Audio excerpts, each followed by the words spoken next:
Hello everyone, welcome back to Love Online. I am Bishop Dr. Carla Dunbar. Can I say it again? I just love marriage. And because I love marriage, I like to know that marriages are sustained. And this is work. This is a 24-hour day occupation. It's not one where you get vacation leave. It's not one where you get a day off. So we have to talk about the things that makes for marriage to work. Today I want to focus on forgiveness, and more specifically, choosing to forgive. Because you have to know that it's a choice. It's a choice at any level of life, whether you're married or you're single, you're living in a family, you're working somewhere, something is done, you have to choose to forgive. Now, choosing to forgive and planning to forget is what I advise and what I teach. Everyone says forgiveness is a lovely idea, of course, until you have something that you need to forgive somebody about. But the fact of the matter is, it is possible. God would not ask us to do anything that is impossible.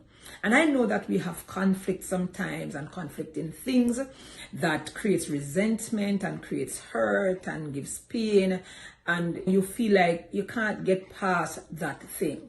So conflict in families is as old as family are themselves, way back in the Garden of Eden, right? But the purpose of forgiveness, however, is to change. It's to create change. And so if we want to create change or want to experience change, then we must be willing to make the sacrifices to ensure that it's happening. And forgiveness and forgiving someone is really a sacrifice you're making, especially if it is that you were wronged.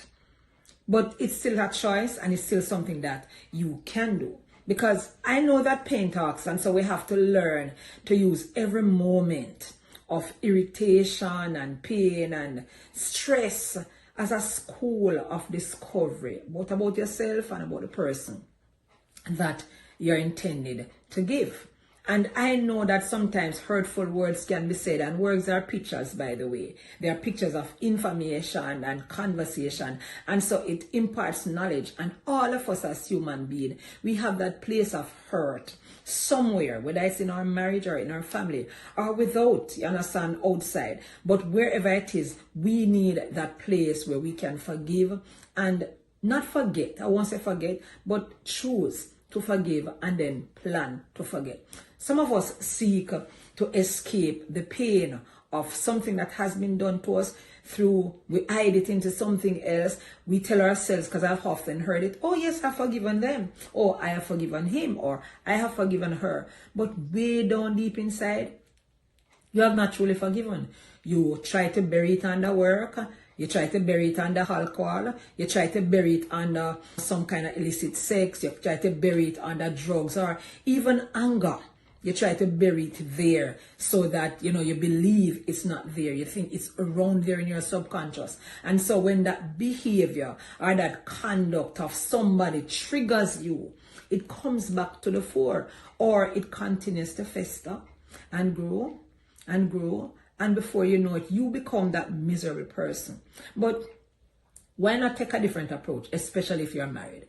If you are married, and I have had a relationship for over 48 years, like I've said before, where we both had to learn to forgive, love again, by choosing, by making that choice. So if you're married, I'm really imploring you to learn about your spouse's expectation. Learn about whether or not these things are unrealistic. Learn about how they are, who they are. Reflect were the expectations of your spouse expressed, so that when they come now into the relationship and something expected and it's not done and it creates resentment, and then you enter into that space where you're so unforgiving. Were they assumed? Did you think, or did they think that you ought to know because you're an adult? And why did you marry if you didn't know what it entails?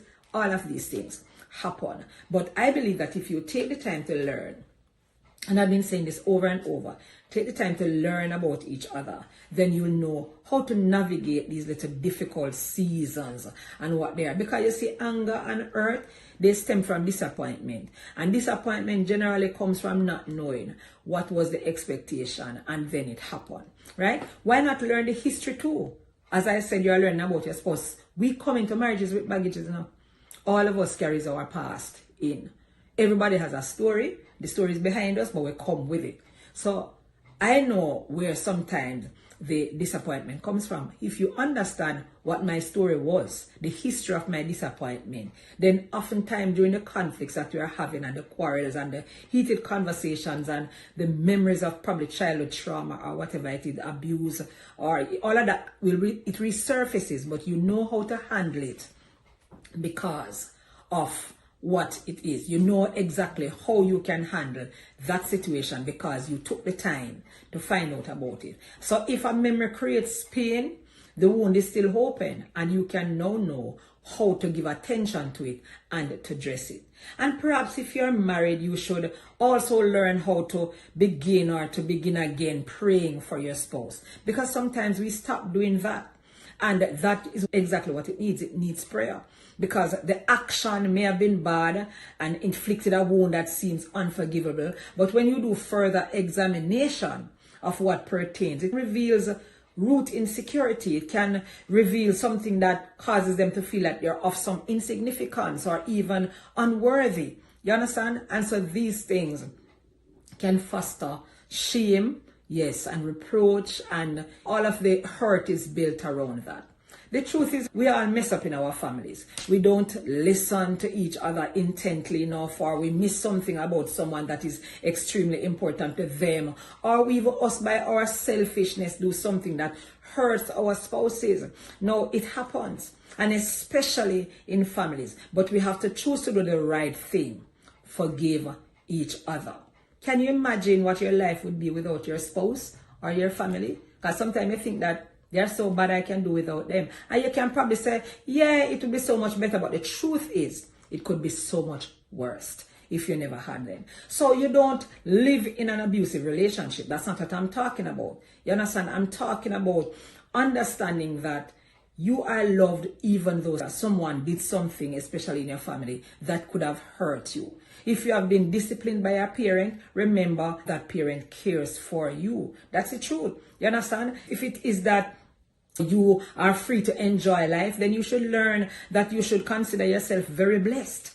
So your partners are not a curse, and they are not there to inflict wounds upon your life and cause pain to you. So when something happens, simply choose. Choose to forgive and plan to forget. Let your revelation of the family member, the spouse, the friend, the co-worker, whoever it is, let the revelation lead you to a deeper understanding that can forever change your focus from inward to outward, choosing to forgive and planning to forget, so that life can be so much better and you can enjoy so much more harmony. Thank you again for listening and for watching Love Online. We're going to go into something else in another session that I'm sure you're going to be looking forward to. But for now, if you want more, the Gym Academy is the place. How to Speak So Your Husband Will Listen is a course for wives. Loving your wife in a Christ-centered way is a course for husbands. Together, you can do it because two is always better than one. So the marriage maintenance is just for you. And if you're single, don't worry about it. The Lord places the lonely in family. That's what he says. And so the marriage readiness intelligence prepares you to be that husband or wife. And together, couples, you can do sexual proficiency. That's another course in the Grow Your Marriage Academy. Find me and stay with me at Carla Dunbar Ministries on all handles. I'll see you next time on Love Online.